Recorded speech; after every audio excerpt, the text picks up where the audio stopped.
Like it was the absolute like peak of like pulling one over on the parents. Where it's like the Saturday night where they're like, "Fine, you can stay up." It's like, "Yeah, Saturday Night Live, let's go." Yeah. But they probably don't get half of the references. It's like No. this skit is Al Pacino in Scent of a Woman. And I'm sitting there like 12, like, yeah. Like, yeah, I'm up at midnight.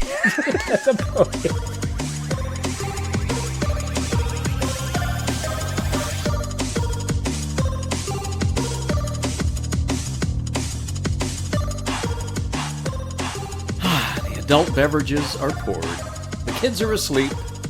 Welcome to New Dad Gaming. It's a show about fatherhood, gaming, and new fathers figuring out their gaming lives.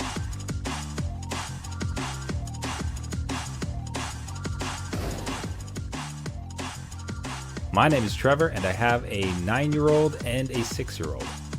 And my name's Jeff. I have a... Yep. I have a teenager. I keep saying it in my mind, like, oh my god, 14-year-old and an 11-year-old, and they're very much awake, Trevor. Oh, nice. We might finally have an interruption. It comes full circle. So it goes from, we are young dads with little babies and, get some baby crying. The show gets interrupted.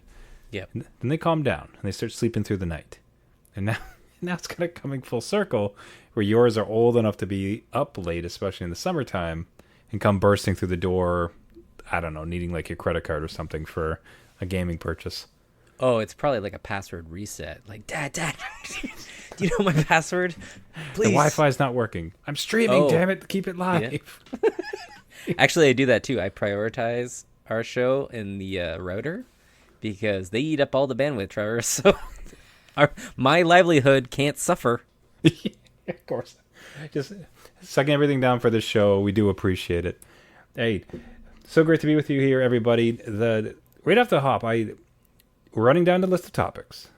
And Jeff says, okay, I got one. I can explain it. And it's like, all right, so my kids need a burner account. And I'm like, okay, stop. I don't want to hear anything else, but I do want to hear the story, but save it for live.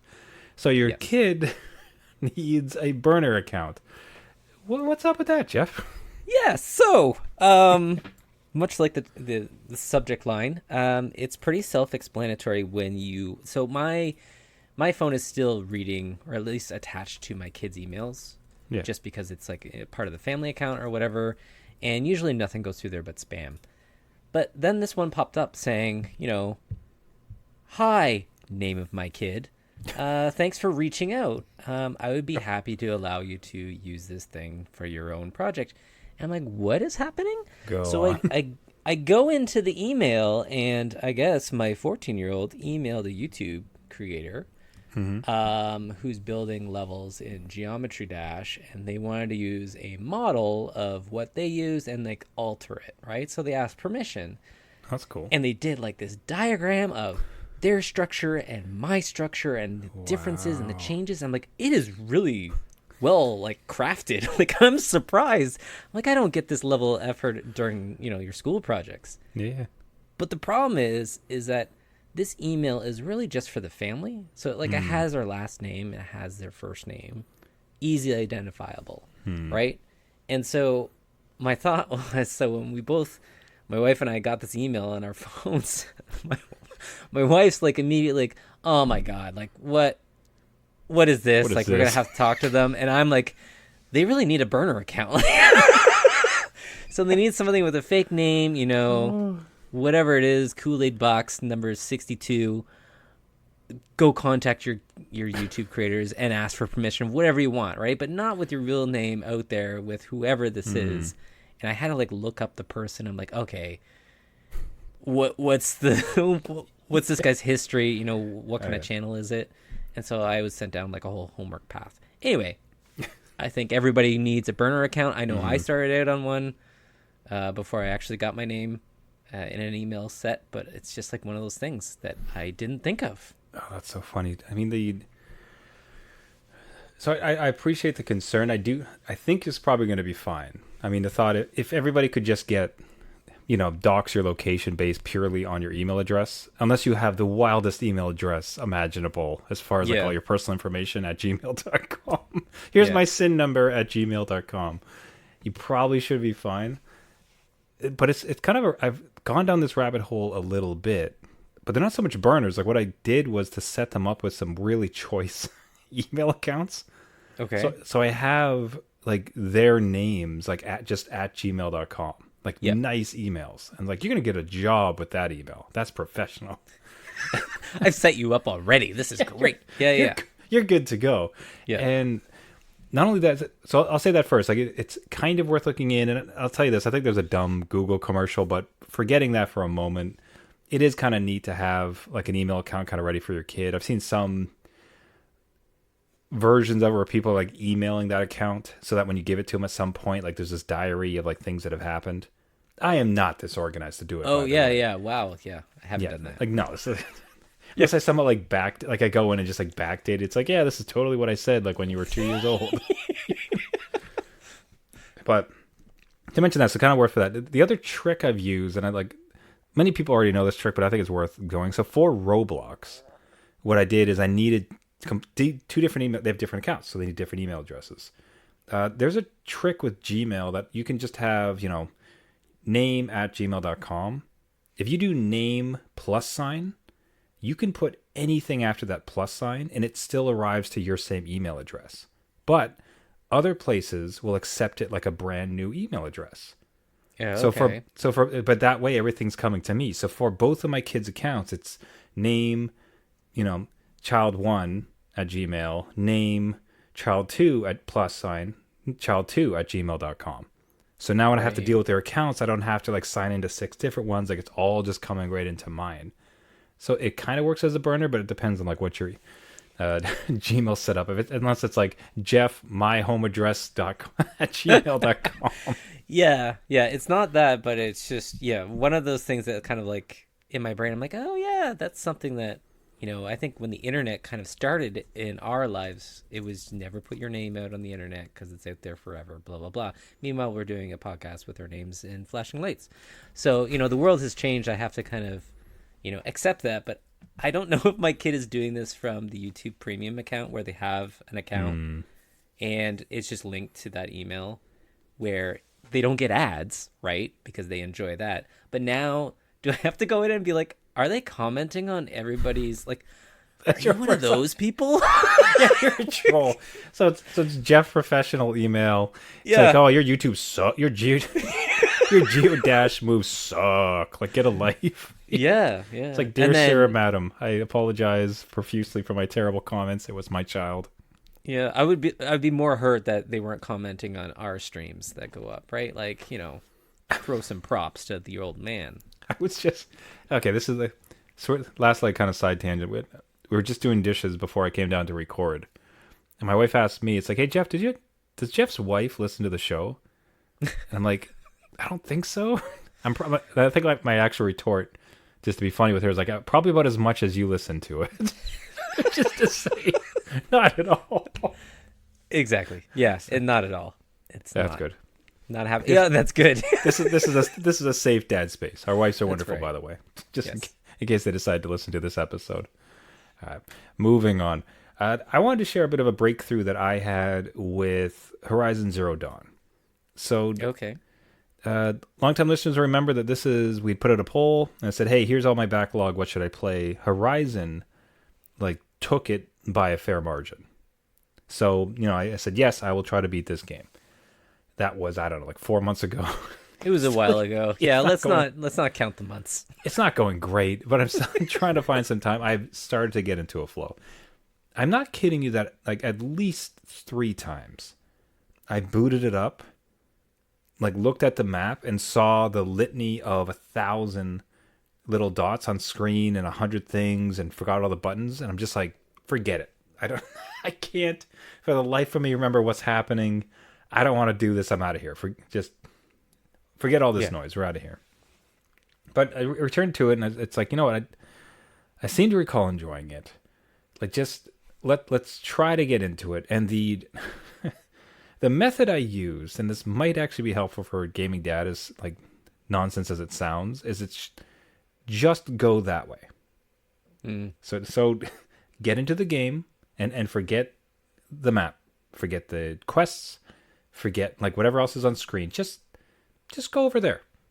Just go over there. Because what happened was, all I did was I started to traverse the land. And as I do, you're just running along and I'm collecting some things. If like a monster shows up, I fight them. A huge, amazing vista shows up out of nowhere. It looks gorgeous and fantastic. Like I'm absolutely loving that. And it's like, okay, well, this is like the next path. Let's just burn through the main quest. Let's see what happens. Start like moving along, start to do it. Then there's one side quest. And the next, like this one thing just leads to another where all of a sudden it's like these tiny steps that are just building up. And all of a sudden, like I'm heavily invested in a plot about the sun god's armor guard that got killed. It's a murder mystery all of a sudden. And now, like, I'm turning off the game. It's like, oh, that was a great session. I want to play again. Right, okay. So it all started from a place where I'm not kidding, like at least twice to 3 times I tried to start and it got overwhelmed. Like, forget it. Like, this looks huge. I don't want to deal with it. And then I just kind of put myself aside and said, just walk forward for a while. Just like in game, like go for a walk, like see what you can find, see what's up. And ultimately just ended up being like re-pulled in to what ultimately is like a great game. Yeah, I could totally understand that. Because, again, a lot of these games, it's not all filler, but they give you so much at once, right? And then you talk to one person and it spawns 5 side quests, and you're like, what am I doing here? Right? And you shut down the game, you open up the game next time, and you have all those icons all over your map, and you're wondering what's going on. And I remember with the newest Horizon, so when you get to that one, if you do all those side quests, you get easily burnt out, right? But if you do like 3 of the main line quests, they give you so many more tools. So that makes all those side quests so much easier, and the traversals so much easier. And I think I could relate it even just to Zelda. So Breath of the Wild and Tears of the Kingdom, it was like you're running around in kind of like this open sandbox, like doing all this stuff. And then, but if you kind of like beeline it for like where you're supposed to go, you get more tools to make that stuff easier. It's just like I wish, like I always feel like I'm missing out. I think that's both our issues. Like, no. Yeah. I need the full story here. I need the whole chapter, like all of it, right? Yeah. That's even better. Because in truth, that's what it was. Not only did I start to move, but I started to just like beeline the main story, exactly like you said. It's like, forget it. Forget the side quests. I have every young man's pull, like how I used to play games, where it's like I love all the side quests. I love to be horrifically overpowered by the time I get to the final boss because I've done everything. But it's almost self-defeating, because then now your quest log is like 1,000 wide and like you're not gonna be able to do it, whatever. As opposed to just like as fast as possible, start to get through the main story and let things kind of unfurl naturally. And I'll say like this is like I was doing fine. Like I'd hit 3 or 4 story beats in a row. And then this one came up and I'm like, okay, this one's interesting. This isn't a chore. Like this is like intrigue. This is fantastic. I want to know what's up with this. And it's been like hugely fruitful. It's been phenomenal. In some ways I'm kind of over leveled for it. So as exactly as you said, because like you had that progression, now the side stuff is less of a chore and it's just like a lot of fun. So yeah, I'll pitch it to gaming guys. If there is a game that you want to play, or you're finding yourself like, oh, I don't know if I want to play this, I'm not going to have time, I'll just browse my phone instead. It's a great little tactic that you back into it, of like, get in and just move forward and consider just beelining the main quest to see what kind of naturally like branches off, okay? Yeah, no, and I love when games kind of already put it up in front saying, hey, you can complete the game and come back and do all these side quests. Because I think that was also a concern with some of the games I've played, where it's well, once I beat this, I don't want to go back into like previous saves or something and do the things that I kind of want to do. So I know Final Fantasy VII Rebirth, just dialogue box in your face saying, you can do everything in the mainline quests and come back. There's too much here. We're putting a warning. You're going to get burnt out. So enjoy the story. Come back. Just take it. Chill out. It's still going to be here, okay? It's like us talking to our kids. It is. Like, it really is. I know you want ice cream. I swear to you that the ice cream buffet will be here when you're done. Just eat your Pizza Hut pizza first, and then you can go back to the ice cream buffet. I promise you. That's right. It's not going anywhere. It's okay. Everything's fine. Oh, absolutely adore it. All right, now you had a fantastic tidbit. I am so surprised that you had revisited an old system, which also was a bit of a surprise anyways. I'd like you to draw the story up about why on earth you were possibly looking at such an old system. But not only was it an old system that suddenly became piqued interest of your kids, it's the damn thing won't die. So what happened with planning for an upcoming trip you had? Yeah, so this was looking at a number of things of what makes the criteria of having enough battery power for the airport, airplane, and then kind of the destination getting into where we need to go. Mm-hmm. And the answer is always the 3DS, because the 3DS has been sitting around this house for a couple of years now, untouched, collecting dust, two of them. And I popped them open just to see if, how much do I need to charge it, what's going on. Not expecting any of it. The thing turns on full brightness, full battery power. Hey, the last game you played is like going off in the back. Like everything is working, ready to go, with like the side message of like, hey, we actually this is so old, we've closed down the digital store, but you have all your battery power and all your games are fine. Go for it, right? And it's just one of those things like, what? I recall back in I don't know if it ever was true, but I remember there's some sort of story about Volvo, the car company, going out of business because their cars refused to die. So somebody would just buy them. It's like, oh, good, I just have a car now until I pass away, and it lasts like 40 years. You'd almost think that Nintendo would run into a similar problem if there wasn't like the exorbitant tax that they charge in every damn game, I suppose. But the length and power of these things, Nintendo, you can still buy an NES and it works. SNES, absolutely. N64, maybe about the shakiest of them, honestly. But like the 2DS, 3DS, good lord, these devices, they just don't stop. What a quality. It's basically like a buy it for life type of console, huh? It really is. It's like the cockroach of the nuclear wasteland, right? Like it's always going to survive and be there. And this thing, again, you enjoy the clamshell design, right? It's the perfect form factor. And that's one of the things, again, to pack the thing. So for the Switch, like I have the Switch and the Steam Deck. Definitely bringing the Steam Deck because that's for Dad. That's a little dad packing. That's for me. But the Switch is kind of cumbersome because it needs its own case. I have a couple extra Joy-Cons that we might meet up with family down there. So like I have to pack those in a separate thing. And then we have enough games that it won't fit in the game case that I have. So do I get a new case or whatever? And then I ask the kids, and it turns out they just don't even want to bring it. They just want their 3DSs. They're like, hey, I haven't played that in a while. That would be a fun, nostalgia trip for them. I'm like, okay, like a lot less space. And yeah, the battery's ready to go, and it could probably last the entire week without even taking the chargers. So I think it's set. Man, the Switch is like nothing but screen. The Joy-Cons are nefarious for, like, we've gone through 3. Yeah. Like those things break, unfortunately, like anything. Yeah. But man, a 3DS, like that is fantastic that they could get back into it. I'm curious, where is it in there seems to be kind of like an arch of pricing, like a curve, where it comes out super expensive, right? But then it starts to age a little bit. Maybe the next one comes and the price drops off because everyone's trying to get rid of it, right? Yeah. And then there's kind of like the zone where nothing much happens, but then it eventually hits a point where it's just old enough to be nostalgic and the price just skyrockets. Do you think that has a 3DS reached the skyrocket point yet? Like, I'm curious. I'm surprised that you're not doing your Trevor Google just segment. As I'm talking, like the problem is I was talking with my hands, so it went free to type. So, yeah, no, I'll carry the show while you Google. Thank you. Yeah, I think it is in that kind of zone, depending on what 3DS you have, because one kid has the new 3DS, which is like the Galaxy design or whatever, which was a little bit updated from the like OG 3DS. And I think it's in pretty good condition, minus like some goobers, but I have, screen protectors on that. I as a new dad gaming kind of champion here, anything with a screen needs a screen protector, especially you have kids. Just do it. I don't know.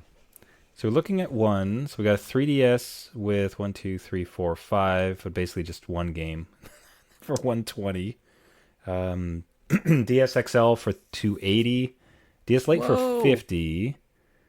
Oh, I know. I think it might have crossed the divide. So we got 350 for the XL, 200, 2 games. So yeah, not That's a not lot. exorbitant, but it says 2 games, but it's like Transformers and Cats. That's not That doesn't count. basically not a game. Unless there's digital games there that are not associated with it, but yeah. Okay, we got 150 for a 2DS XL. Yeah, it feels like it's just at that zone where it's about to cross the chasm and be like too expensive. Damn. Just like, Well, now do I take them on the plane and risk losing them, which is potentially like part of their college fund, and maybe What that am I- it goes up in price? We could. somebody think of the investment, please. That's right. Sorry, kids. Sorry, kids. You cannot take your consoles anymore because like Daddy needs to make an investment one day for them. Yeah, that's right. I mean, and they have a lot of games for these things. So that's one thing that it does have like a share play option for some of them, because I was worried about that. I'm like, they're both going to want to play Pokemon. Like whatever Pokemon game they have, there's multiple, but they'll want to play the same one. So that's like my concern as well. It's like less, it's really like one person plays it, right? There's a couple games where you can kind of play together, but Man, that'd be good. we'll see. Jeez, the two of them did them, and this might be. It's funny that I've never crossed this before. If you have like 2 Switches, could they just like wirelessly link up in some way, like the 3DSs used to, or? There is Switch versus Switch. I just don't know how it connects. So I don't know if it uses the same Wi-Fi network or some other signal, but you can play just Switches together. But Okay. I'm not sure. Now, just think about the car battles of just like having 2 of those systems and 2 of your kids just going at it. Oh, that's Yeah. amazing. Yeah. Hey, 3DS will never die. Hey, Gaming Dads, do you have a similar console story where busted it out and somehow the batteries still had a charge? Is there one that holds a place in your heart and you caught it before the product skyrocketed for nostalgia? Reach out to us, newdadgaming.com, or on social at newdadgaming. So one game that has never really died in our household but did leave us for a short while was Rubber Bandits. So this is very much from a Gaming Dad perspective. This is very akin to Gaming Dad favorite Boomerang Fu, where Yes. it's kind of like this small maps, big silly fun, kind of like cartoonish style characters, like just nonsensical, wonderful fun, right? Local multiplayer, awesome. Yeah. So Rubber Bandits, for those who don't know, like you play you play characters ostensibly made of rubber, and you're doing a heist. You're trying to steal various things from various maps. You can also have different challenges, like, hey, don't get knocked off, don't be the last. It's a bunch. It's a isometric brawler, I guess you could say in that way. Super cutesy, dumb, fun, fantastic. Weapons in it, if that's kind of a bother, like there's like a gun, but it's very much the Looney Tune variety, where like you see the bullet like traveling type of thing. Okay, yeah. So you would certainly not call it violent. It's pretty. There's violence, but you wouldn't call it violent. That might be kind of a good way to characterize it. I mean, we're looking at a chainsaw here, and You're laughing. We're all laughing. It's one of those funny chainsaws. but yeah, it is very much Looney Tunes, just like over the top kind of fun, right? Like slapsticky. Yeah. So now we had it on Game Pass. So this is how we first got introduced to it, and it was great. Like we had many times playing it. Like, and you can actually do this mission together as co-op. It's either versus or co-op. Another great thing for family play, right? We beat it many times together. Great. It left Game Pass, No. so all of a sudden, like we didn't have access to it anymore, and it's one of those things where you I don't know if you've had the same thing where you want to kind of feel out the space with your kids where, okay, you say you miss it, but would you still play it if we had it? Okay, because you guys are Yeah. heavily into Roblox right now. Do you really miss this game, or is it just like another one? But over the months, well, actually, I'll stop there for a second. Like, have you had something similar where they're like, oh, could you buy this because we miss it, and you're just waiting them out a little bit to see if they actually miss it? Yeah. Oh, definitely. It was one of them. Human Fall Flat. Like we had. Oh yeah. It was on PlayStation Plus or whatever it was, and loved it, loved it, loved it. Of course, it left, and honestly, it was a few months before they even realized that it left. And then one day, they have a friend over or something, and they're like, "Yeah, I know this great game. I want to play." Oh, we can't play that because we don't own it. Right. And that was kind of more forced purchase because I'm like, okay, I'll shut them up and keep them quiet, right? It's like $10, Yeah. whatever, like go have your fun. But it's almost like they only go back to it when it, of course, has left whatever service you have. You're like, of course, like, yeah. Of course, Why now not? you want it. Yeah. Yeah. So came back around. So the thing is too, like, it costs $12. So Right. like, and it came right down to $12. Was able to purchase it. It's for PC and for Xbox, and brought it back in. Today, like, man, they just had such a riot. Like, I was working, but I could hear them playing it, and that's a great feeling. Like to see them like take this thing that you've just purchased, especially a game, and just have like a rip roaring good time. So you're like, Giggles, that right? was a good purchase. That was a good purchase. Yeah. When it's laughter, yes. When it's just like, oh, I can't believe you did that. Like, I hate you, you stupid cheater. Mom, Dad, they threw a chair at me in game. So, anyways, so funny story for us. I'm glad it worked out, and small gaming day recommendation there. Rubber Bandits, fantastic, fun, silly game. Fun, Couch silly fun. I like it. fun, silly fun. Couch co-op and the rest. So definitely dad approved. Now, not dad approved by any means are over the complex skill trees. So to cue you up for your story, why don't you break down what happened and your reply that got some heat just recently? Yeah, so I saw a tweet out there from one of our followers. It goes by Central Scrutiny. Is that, Scruty? did I have that right? Central Scruty? Scruty or Nick? And they posted a skill tree that's from Assassin's Creed Valhalla. I recognized it immediately, and I'm like, oh yeah, it kind of looks Skyrim-y, right? And they're just saying, this is the worst skill tree I've ever encountered, right? I'm like, okay, I have a flashback immediately, like top of mind. Like I went to Final Fantasy X Sphere Grid, so it's circles everywhere, and just plastered on screen. I got the whatever Google image told me of this whole zoomed out view of the Sphere Grid, right? And put it there, and everybody's just like, yep, right? And then there's a few that are like, no, I love that system, whatever. And it all boils down to did you like going through every single circle to figure out what it did and how it connected to the other circle that you might need later on, and plan ahead and all that stuff? Because I don't remember liking the system necessarily. I know it gave you a lot of options, which is always great in an RPG, but I don't even think it had a respec option. Once you committed, that was it.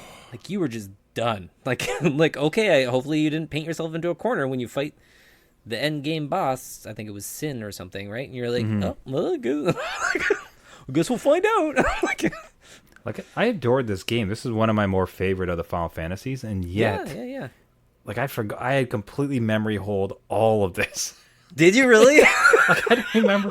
I remember being it might have just been the fact that I was so maxing out everything. I finished this game the final boss. Waka threw his ball at him once, and the end boss died. Really? Okay. I was so overpowered in this game. It was amazing.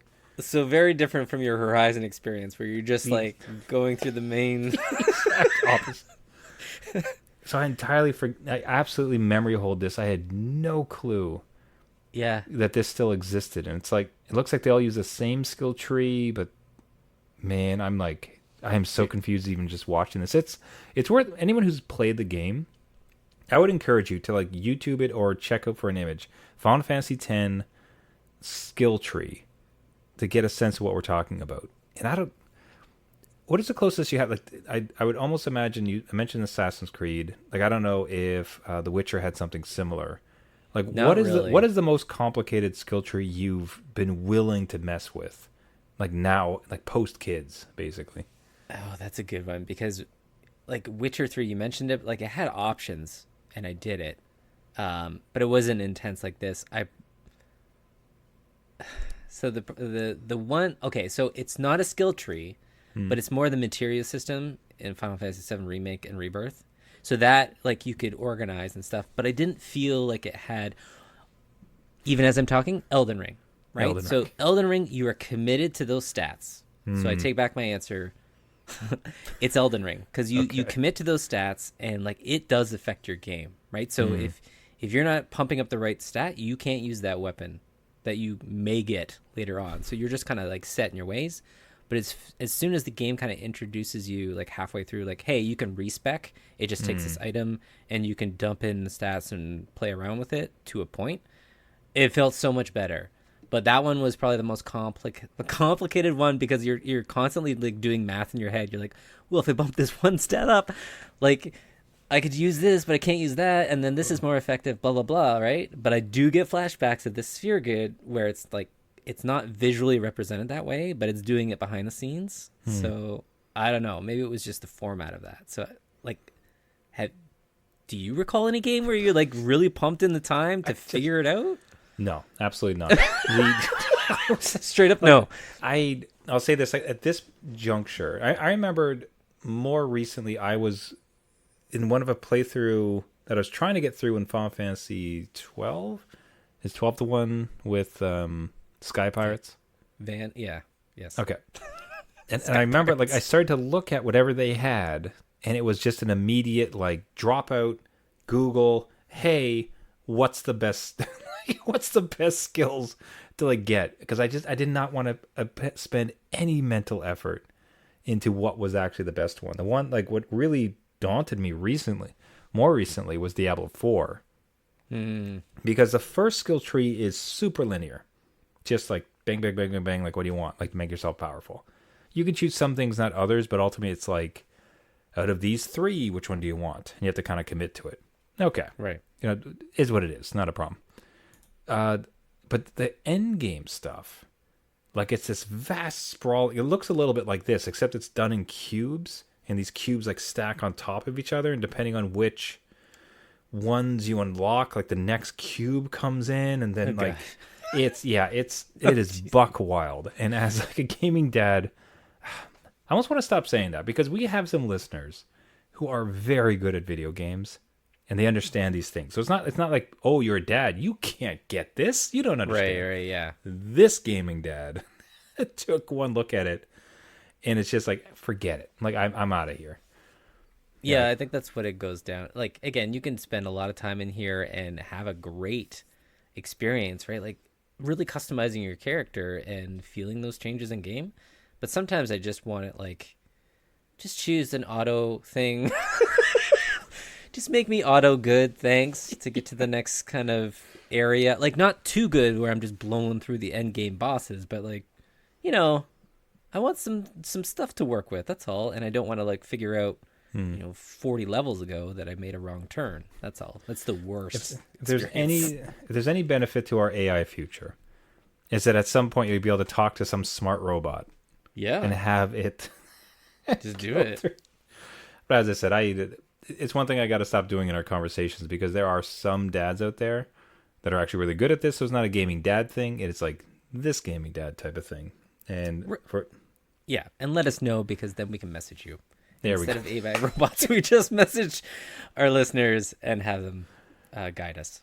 Oh, absolutely. Hey, everybody, thank you so much for listening. We'll wrap it up there for the week. This has been New Dad Gaming.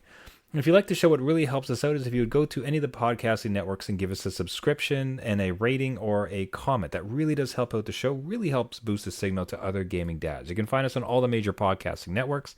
So Spotify, Google Play, Apple, iTunes, anywhere, Caster, wherever you get your podcast. Just search for New Dad Gaming. If you have any stories, are you great at min-maxing and in fact love skill trees and that's your jam? Do you hate them like us? Do you have a gaming tip, be it in how to purchase 3DS on the cheap or how to get past a gaming funk and find yourself getting back into a game like I did with Horizon Zero Dawn?